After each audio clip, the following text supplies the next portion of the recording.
Okay, let's have a talk about yesterday. It's you and me talking here. Let's have a talk about the election. Take a breath. All right, take a breath. There were a lot of good things that happened yesterday. There were a lot of bad things, really bad things that happened yesterday. And we're going to tackle some of those things here in a minute. Let me say this before we tackle these things. In the wake of an election, especially election losses, there are fingers that get pointed all over the place. This is human nature. As the old saying goes, victory has 1,000 fathers, defeat is an orphan. On the day after an election, people are sad, bummed. An election doesn't go your way. They're sad, they're bummed out, they're looking for someone to blame. And what they'll do is, and you've probably seen all kinds of this, you've probably seen it on TV, heard it on the radio, you read about it in print today. You've seen people making these sweeping arguments about all the races yesterday. It was all abortion's fault. It was all Trump's fault. Well, maybe if DeSantis helped, Mitch McConnell, the GOP. And here's the truth. Each race, every single individual race, this is an undeniable fact, has its own tale to tell. Are there sweeping things that happen? When Democrats are very unpopular, they lose a lot of seats. When Republicans are very unpopular, they lose a lot of seats, of course. But whenever you have somebody who sits down, and I bet you everyone you've watched or listened to today has done this, when you have someone who sits down and tells you that the Attorney General race in Louisiana and the Virginia state delegation, they all went the way they went for the same reason, that somebody is either a simpleton or treating you like a simpleton. That's not the case, all right? So let's dig into things here and let's take a moment. First, let's deal with the good. I, just like you, last night as everything was coming in, I get off the air last night and I'm following everything on social media. I'm watching things on the TV. I'm texting buddies, phone calls ringing, and it was all the bad news, right? It was all the bad news. But did you know that elections themselves, what they really are is simply the revelation of where we are as a country, or where you are as a state, or where you are as a city. What do I mean by that? Well, have you ever had high blood pressure or know someone who is? And they find out when they go to the doctor? I know, because the high blood pressure runs in my family. You walk in, the doctor does your blood pressure and says, oh my gosh, you're 160 over 100. Well, did that person just get high blood pressure when they walked in? No, they've had it. They just found out when they walked in, right? That's what elections are, a revelation of what we are as a country. We won a bunch of school board races, a bunch, all over the country. We flipped an attorney general seat in Louisiana. We have the attorney general seat in Kentucky now, even though we lost the governorship. All is not lost everywhere. And I'm not putting a sunshiny face on this whole thing. I'm going to get to the bad, and believe me, there's a lot of it here in a minute. But all is not lost. Normal people across the country are getting involved, and that's what can slowly but surely save the United States of America. We are winning school board races because normal people are getting involved. That's good. And we found that out yesterday. They were already involved, but the election results came in and wow, we saw they're involved. Okay, that's the good. Now let's deal with the bad. We lost the governorship in Kentucky. We didn't have it, but we lost the race. Cameron lost to this Bashir guy. Okay. That sucks, right?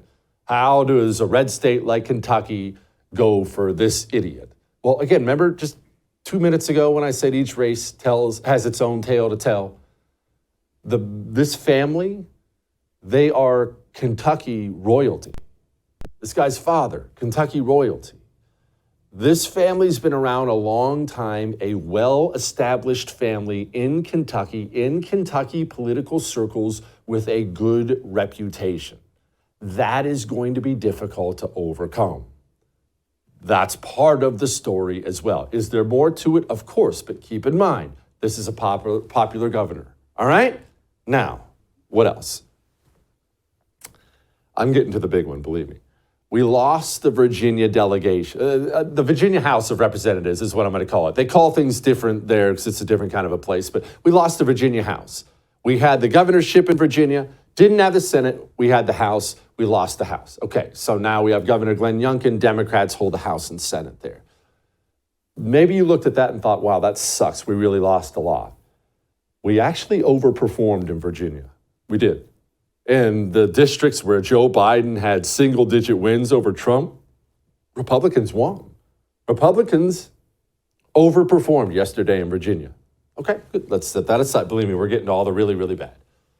Here's the really, really bad that happened yesterday. First and foremost, Pennsylvania Supreme Court. Pennsylvania is a critical swing state. I don't have to tell you that. I'm not going to insult your intelligence. And we really needed that Supreme Court seat. And not having that Supreme Court seat could very well cost us a chance at the 2024 presidential election. I'm just giving it to you right between the eyes. I told you I wasn't putting a sunshiny face on it. I'm giving it to you right between the eyes, as I always do. That was a critical election, and we lost. All right? Now, let's deal with the big thing. This is the big thing for me. Maybe it's not for you, but it is for me. Ohio and the pro-life abortion thing. Ohioans, remember, I was born in this state. This is my state. All my relatives are there. I'm a Buckeye fan. These are my people.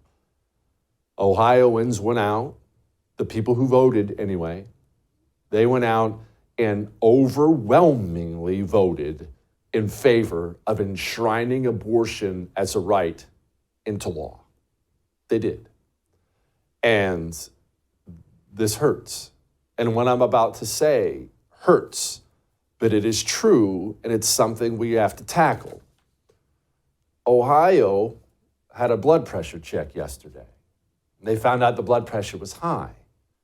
But the blood pressure was high before yesterday. We just found out yesterday. We have a people problem in this country. We do not have a politician problem. We think we do. And you know why we do this? You know why we do this? It's Joe Biden's fault. It's Nancy Pelosi's fault. It's AOC's fault. It's Barack Obama's fault. You know why we do this? Because it simplifies things and it makes our problems seem so much easier. Well, if I just get rid of that guy, then we'll fix everything. That guy's the problem. Boop, we'll just get rid of it. If the people of the United States of America love abortion, and they do, then there's no politician who can fix a nation that is this broken. Now, pause for a second. I didn't say it's hopeless. I didn't say it's over. But what I did say is we obsess over elections.